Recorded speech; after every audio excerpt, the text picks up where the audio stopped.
back to Made for More. I am your host, Holly J. Moore.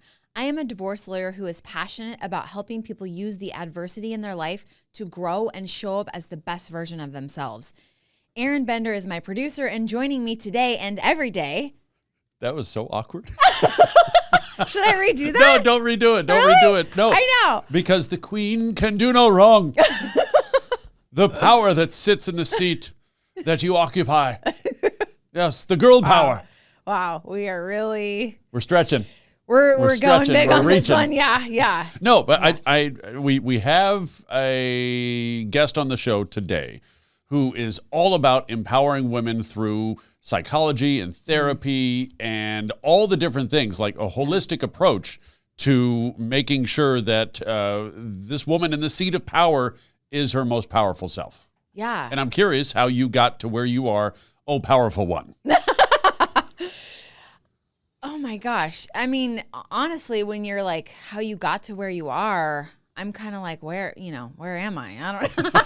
Where am I? Where am I? Okay, you know what? I will boil it down right here. Was there a moment when you felt, wow, I have the power?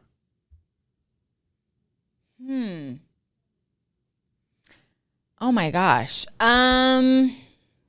Well, yes, but I would have to take it back to grade school when I would stick up for the weird kids, which I've talked about that on the podcast before. I mean, yeah, I think some people just, I don't know. Yes, that was like sort of a looking back. I mean, in that moment, I wasn't like, oh my gosh, look at this power I suddenly have. But looking back over my life and sort of how my life has transpired and evolved and whatnot, I feel like, those days in grade school were sort of pivotal. I can't really say there's been a moment in my life since then where I'm like, oh my gosh, I'm so powerful. I can't say that. Okay. Sorry. Oh my God, this really isn't going how we planned it. Segment 2 now in 3, 2, 1. We are joined today by Dr. Charlynn Ruan, founder of Thrive Psychology. Charlynn, welcome to the show. Oh, thank you for having me. Absolutely. So tell us a little bit about your work. I know that you are passionate about helping women and helping women not just survive, but thrive. And that definitely fits within the theme of Made for More. But tell us a little bit about how and why that became your passion. Yeah, I mean, when I first started Thrive, well, it started actually, I used to, when I was doing research, on high functioning women and female entrepreneurs and female founders, and also realized that a lot of those women that are extremely high functioning out in the world have a lot of trauma and a lot of like hidden struggles that are just not addressed in psychology. They're just not. I mean, we're much more of a symptom-based, just get you to functioning way of being. And that makes a lot of pathologizing for women, a lot of shame, like, why am I not doing well in these areas? I should be doing better, and a lot of hidden pain. So I'm like, well, it's not being done in psychology, so I'm going to go and do it. So I started Thrive for that reason, to just really touch women that were not, there was just nothing for them. Yeah. So that's interesting. Is this a chicken or what came first? Are they high functioning because of the trauma, or they have trauma because they're high functioning? That is a great way to put it. They are both. I think, there's not a lot of focus on post-traumatic growth. Like, trauma can really grow you. So a lot of the things that can make someone have a lot of resilience, a really incredible ability to read people because they had to for their survival. It's like they get these skills as a child to just navigate their world, and it makes them have these like superpowers of post-traumatic growth. They can tolerate terrible things there, so they go out into the world and do incredible things and can hurt themselves along the way because they are maybe don't feel the pain of what they're doing, and they don't know how to care for themselves. So they're highly functioning in some areas, really struggling in others. So it's a bit. I feel so attacked right now. No, I'm just kidding. I'm totally kidding. It's too early to call me out like this. I'm totally kidding. So, okay, I've actually never heard this term post-traumatic growth. That's a term that Yeah. is okay. So tell Yeah. us a little bit So, more about that. oh, absolutely. And I think it's so empowering for people to understand it because as much as people know about trauma out in the world right now, and there's getting a lot of kind of like a shallow but wide knowledge of trauma, people don't understand the benefits of it or what it can be, right? So when Right. something bad happens to you, it can, and depending on how you handle it and process it and deal with it, it makes you better and stronger in many ways on the other side. And Of so, course. the way that people started researching it in psychology is they're like, okay, so something bad happened to a bunch of people. Some people have PTSD, other people are like incredibly overachieving in other ways. What's the Right. difference? Let's study the people that had something bad happen to them and it became something for them to grow from and to heal from. And so Yes. it's a whole area now that's being studied. And so it's really liberating for someone to, and takes them out of a place of this bad thing that happened to me will define me, and it gives them a sense of ownership of like, oh no, I can use this. If I heal this trauma, I can keep the superpowers from it and not have to live Yes. with the pain that lingers. Right. Yes, this is like the story of my life. I've told the story on the podcast before, and probably the story of many people's lives. And I've talked about it on the podcast before. But I had a tragic thing happen to me as a teenager, and my parents sent me to all these grief groups, and I so remember it being very vivid in my mind that it was very clear there was kind of two sets of people. There were people that were still attending the grief groups, 10 years later after the tragedy and still very much like in it, kind of circling the drain. And then Yeah, it was like somehow I was able to notice there were other people in the world that had really tragic things and went on to do extraordinary things because of absolutely. that. And I definitely said, I definitely want to be in that group where Yeah. you're not still sort of stuck in it with the PTSD, decades later, and you go on to do something extraordinary. Yeah. So, No, how, absolutely. yeah. So, how do you do that? Because I don't, I think, but for the grace of God, and probably my parents, I was able to be okay and go on and, do okay things. But how does one make sure that they are in that group that has the post-traumatic growth versus the post-traumatic stress? Yeah, I mean, it's really like a three-part thing. So one, you have to admit that the bad thing happened in the first place. So I think that there's, that's if you can't admit that there was something bad that happened, or if it's something that can be hidden, there's a lot of temptation to Okay. hide it.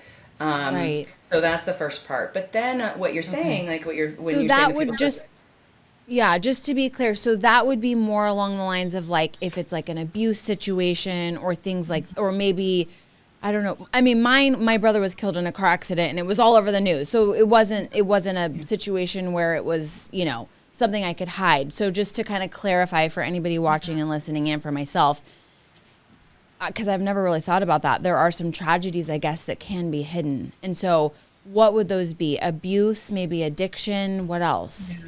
or even reaction, right? You could have hidden the reaction. You could have said, you know what, this isn't that big of a deal. Oh. I'm fine. So some of it is Oh. also, yeah. So some of it Okay. really is fully hidden, and some of it is that they're like, I'm fine, I'm fine, I'm fine. And some people get Interesting. stuck in the I'm fine, and then Yeah. they weren't even at the group. They're the third group of people that weren't at that grief group in the first place who Right. needed to Oh move my through it, right? gosh. So Yes. yeah, and then Okay. once you admit that it's there and really feel the pain of it, then what the people circling the drain, like you were saying, those are the ones that are still defined by it and don't know how to get from it. Yeah. And sometimes people can get stuck there because they did have people denying it and they're still in the phase of wanting people to say this was bad, right? But then it Right. doesn't give you the same sense of relief when someone says it's bad, because then you're like, okay, and now what? And so that's also a big thing of like working with my clients, or I'm like, I help them with the now what. It just admitting it is only like a tiny part of it. So Right. it's going through the process of healing it, and there's steps to Yeah. that, right? Like admitting how much it hurts, having healthy ways to grieve, looking at all the surrounding factors. I mean, it sounds like with your parents, like they showed up, right? Like if they had been in denial, it would have been a different situation for you. It's a lot of how people respond in trauma is how the people around them respond. Wow. And because, we're, as human beings, we're meant to do hard things. I mean, we think a couple hundred years ago, it was awful. People were, it was just a terrible place to be. So it's not that way anymore. It's not that we don't, I mean, for the most part, we don't have as traumatic lives as we did like a couple hundred years ago. But we're built to do that, but we're built to do it in community. And so that's what, when someone doesn't get their pain heard, or they're not able to feel like, they can make meaning of it, help other people with it, see the parts where it might have made them, more empathic, more kind, deeper, more grounded. It really gives you perspective because, this was interesting. Like I noticed when COVID first happened, some people's responses versus others. My clients are all trauma survivors. They're like, okay, I was born for this. This is fine. Totally. Like, really, that's how I felt. It's like, sweet, I get to work from home. You guys are freaking out about toilet paper? Get a bidet. Exactly. So, but then some of the other people in my practice that were seeing people that didn't have trauma and weren't trauma survivors, they lost their mind because it was the worst thing that had ever happened to them. Right. And so it does give you perspective. It makes you grounded and it makes you not afraid of other people's pain because you have gone through the pain and you know that it's not a forever place. So it's really a superpower. It really is. If it is healed. Yeah. And, so that's So we shot a podcast last week that I'm still, to be totally honest, I'm still pretty salty about it because in that podcast, I just had such a visceral reaction to this particular guest's point of view. And the point of view was basically like, let's try to remove all trauma and difficult circumstances from children's lives so that, they can be, they can always be comfortable or something like that. And I just, disagree with that so wholeheartedly because I believe there's a lot of value in trauma and enduring hard things and doing difficult things and overcoming. Would you say that there is value in trauma and hard things and pain? Yeah, I would also say it's inevitable. So I think that there's that too. Yes. Yeah, I mean, why would you do that? Like, I agree with you because my thoughts on that. Well, thank you. You're right. I was helping too.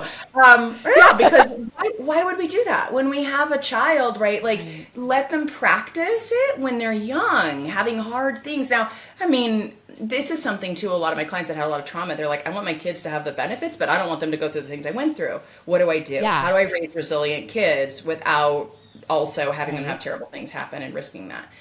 But then it's thinking of other ways to let them have a hard time. Let them, lose a game. Let them start a new school that's hard. Let them do things that are hard.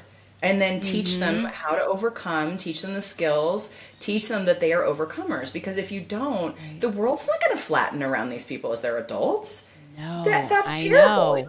Yeah, you gotta, that's part of being a parent is letting kids face things that are the right size for them, and as much as you can. And then if stuff happens that's not the right size for them, then, I mean, think about the other offset of this position is that what if something bad does happen?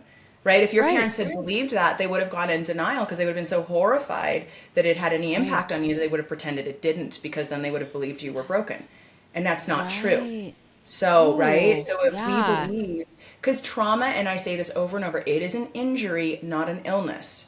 And once it is healed, right, our reactions to it, we have an injury of pain. We have an injury of fear that it's going to happen again. All those symptoms that we have of PTSD, it's from an injury, which means it is curable. And so there's some things that aren't curable that need to be managed, but trauma is one that if we properly care for ourselves like a broken bone, then, we can be stronger and healthier, but we need physical therapy for our brain and our nervous system. Right. Oh my gosh. I love that. It's an injury, not an illness. Wow. Mm-hmm. So how do we heal from trauma? What do we do? Yeah. I mean, it's a multi-step process. So it's when something traumatic happens, it gets stored in a different part of your brain than your regular memories. So it's important to work with someone who knows how and why trauma is impacting you the way it is, that it's a nervous system response, that it's a response of your brain, that is basically your brain is saying to you, subconsciously, this might happen again. I need to be ready. Yeah. So you have hypervigilance, you have nightmares, you have anxiety, you have depression, you've got all these things that come in. And the process is to move it over to your regular memories. So I work with EMDR, work with like different somatic techniques, also helping your nervous system to get out of fight, flight, freeze so that you can be in a better place. So it's really has to look at it as a whole. How do we heal your mind and take that trauma out of your amygdala, which is the fight, flight part of your brain, and put it into your hippocampus, which is this hard thing happened to me, but I did X, Y, Z, and now I'm safe. Now I'm okay. Yeah. I'm wiser. Bad things happen, but I'll be okay if it happens again, because now I know that I can handle hard things. And then your nervous system, it's also about restoring your nervous system to that rest and digest, peaceful place. And so you really have to look at both the nervous system and the brain, which interacts with each other. Right. So how do you actually know, and maybe we should have started with this, but before I asked you that last question, but how do you know, like, if you've healed the trauma? Because I mean, remembering it and there's always going to be a little bit of pain from it, maybe, I think. So how do you know when something is healed? Yeah, there's a couple of really telltale signs that it's not. Because when the trauma is in your amygdala, it's also when it gets triggered, it's going to feel really present. So if something happens in your life and all of a sudden you feel younger, you feel terrified, you feel an overwhelming sense of grief, you feel something that's not appropriate for your current circumstances, that's a sign that you've got these lingering trauma memories in your mind. And so, and that's when it is in your amygdala, right? It's there with these triggers, and your brain does that because it's wanting to be like, hey, for example, so say we're cave people, you got attacked by a bear. Your brain is going to be, okay, anything furry at this time of day, anything that smells like this, I will immediately run. Before I even realize what's happened, my entire body is going to take a reaction to run. And that's great, right? That's meant for your safety. However, if the bear is in your home, right, and you have to, as it doesn't work in modern life, because we don't need to be like running or fighting with the same ferocity that we did when our minds evolved to be that way. So if you feel that instantaneous reaction, it's like I said, if you feel like you're losing your free will, that's a sign that something still needs to be processed. Because that's different than what you said of like, oh man, this thing happened and I feel sadness. That's different than I am currently feeling threatened, or I'm currently alone, or I'm currently in despair.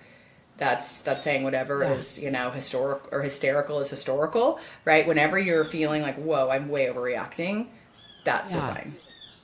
Okay. So is it accurate to say that if you're feeling sort of physical sensations, that would be a sign that it's not healed? Yes, absolutely. Okay. Yeah. Okay. And if the memory, when you recall the memory, I can tell when someone's telling me something that's a trauma memory because it's super visceral. They're like, and the curtains were this color and the carpet was this color. And I don't remember what day it was, but I remember the smell of like, it's super like the visual all the details cues, are very clear. Yeah, it's very specific on certain things and very vague on context because it's not, again, with the rest of your memories. Right. Okay. Wow. So do you believe that there is a mind-body connection with trauma, like that traumatic things, experiences show up in physical ways? Oh yeah, 100%. I mean, I think we have, and this is starting to get better, but we have a bit of a cultural narrative that's inaccurate, that somehow I call it like the brain in the jar phenomenon. We're like, my brain is this like, totally not interacting with my body. No, I mean, your nervous system, it's all integrated. And so, yeah, it's 100%, you need to heal the body. And what happens if you have something traumatic happen, your body goes into that fight flight, you're going to have digestion problems, you're going to have exhaustion, you're going to have weird illnesses that come up, you're going to have all kinds of physical symptoms, especially if you ignore it for a long period of time, because your body is constantly being triggered as if there's a current threat. So you have to heal the body in order to heal the mind, and the mind to heal the body. Yeah. Okay. So bringing it back to women in particular and high functioning women, Is healing different for them than people that are not, that are not fitting that mold? Yeah, I mean, and for different reasons. I mean, so everybody is really different and specific. And I do work with men as well, but still predominantly Okay. with women. Yeah. So there are some differences. One, the way that their defense system is going to be different if they are high functioning, right? These are defenses that might seem beneficial to their career. Like maybe they can overwork to an extreme degree and not feel the pain because they're so cut off from their bodies that they can't feel things until they start to get sick. So they feel like they have a superpower of like extreme working because they're just cut off. They can't feel things. They're dissociated. I also say too, like the smarter the brain, the better it is about telling itself stories, like Yes. they compartmentalize like nobody's business or can like tell themselves That's stories and true. have blind spots, which is really hard because they're usually people who pride themselves on being really insightful and intelligent. And they're like, oh, I can't believe I lied to myself about that. I'm like, well, you did it to protect yourself. So that can come through. They also, a lot of people won't acknowledge what they've gone through, or they might have shame for it because they're like, well, I have more to lose if I admit what happened to me or if I admit that I'm struggling. But they also tend to get better very quickly because they tend to have very fast processing speed. They tend to think at like very high levels. So it's easier for their brain to like make good meaning of things. So it's like if you think about if an athlete is injured, their body might recover faster because they already have a good basis for healing. So for someone who is really high functioning cognitively, their brain is going to heal faster because they have more resources to do so. You help men, you help women, you also do some family therapy, correct? Mm-hmm. Yep. Yeah. So as parents of children, and like you said earlier, like trauma is inevitable, difficult circumstances in life are inevitable. So what can we do as parents if our kids have had to endure something that's tragic? I'm a divorce lawyer, so I talk to a lot of parents who are very, scared or sensitive to, like, they don't want to put their kids through a divorce. So they think that will be really traumatic and that, might be damaging to them emotionally and things like that. So as parents, how do we help our kids endure, overcome, get through these hard times? Yeah. It's interesting you say that because I've definitely talked to people that are like, oh no, it'll be so traumatic for my child if they, if I go through a divorce. It's like, it's traumatic for your child to live with a parent who is absolutely miserable. And you think that they don't know what's going on, but they have no peace in their home. And even if they have one peaceful home environment and one not, or two peaceful home environments, that is better than just one. With all of that, they sense it. Kids are so sensitive to that. So I definitely can see why people say that. But I think it's part of it is being present with your child. Also, you have to admit to yourself when things go wrong. And that's where I see the most powerful things as parents that are like, wow, that was not great. Or what it takes even more strength to say, and that was maybe my fault. It's to say like, okay, I messed that up. I'm going to do better. Yeah. Kids can handle that. They really can. And it feels really good to them. It's because children tend to blame themselves if they don't have another narrative. So, I would think with divorce, like a lot of kids, it's my fault. And parents think if they don't say something that their kid is not going to think about it. No, their child's coming up with a narrative that usually is, kids are really egotistical because that's appropriate. Everything revolves around them. Yes. Yeah. And kids think it's my fault. It's my fault. So unless you really talk to the child and then also if the kid is mad at you, allow them to be, and let them and still love them so that they know that they can process hard emotions and that you're still going to love them so that they don't have to pretend that they're okay when they're not feeling okay. So I think it's, being present. Also, you cannot escape doing your own work as a parent. And, sometimes people will think, well, I'll just raise my kid in this super peaceful environment and then they're not going to have the trauma that I had. One, that doesn't work. Like I said before, trauma's going to happen. And life two, be lifing. Life be lifing. And your best way to have a regulated, healthy child is to be a regulated, healthy parent, because they're so attached to you, you can't fake it. So if you're dysregulated, if you're unhappy, there's lots of people that think that they hide it. They're like, oh, well, I only cry when my child's not here. They know. So, do your own work and then just try to be present as it goes on. And then also stuff's going to come up when they're older. Be present. Some stuff they're not ready to process through something as a child, but it might come up at 20 or 30. And I love doing sessions with parents that are, and their adult kids are like 40 and their parents are like listening, like, I'm so sorry. What can I do now? And, children are really forgiving and adult children are really forgiving. But you have to show up and be authentic. Right. Yeah. I feel like that is sort of the theme of life, right? With everything, show up and be authentic. That would really solve so many things and help so many things, I think. Yeah. And I think too, if people can understand that trauma is not like a permanent thing, again, injuries heal. Injuries are going to happen. So because if we go through life trying not to have injuries, we would never ride a bike. We would never get in a car. We would never, if we thought we were going to die every time, that's how we're acting emotionally. So we're like living small lives thinking we're not going to like have hard things happen. Instead, get the skills and the people around you to help you live a big life where hard things happen, but you can handle it. That's really the key to joy and meaning and personal empowerment. Oh my gosh. I love that so much. That is a perfect place to end. I think that is so profound. Thank you so much for being on the show and sharing your value and your wisdom. Oh, thank you for having me. I've got just a little bit more to say, but actually, do I? I don't know. She said it all. That episode literally encapsulates the entire mission of this podcast of Made for More, is recognizing that, we all have trauma, we all have difficult circumstances in our life, but the real value, the real growth comes from experiencing them and then overcoming them and using them to propel you to do something extraordinary. So I hope that you are all doing that in your lives, and I hope that you never, ever forget you were made for more.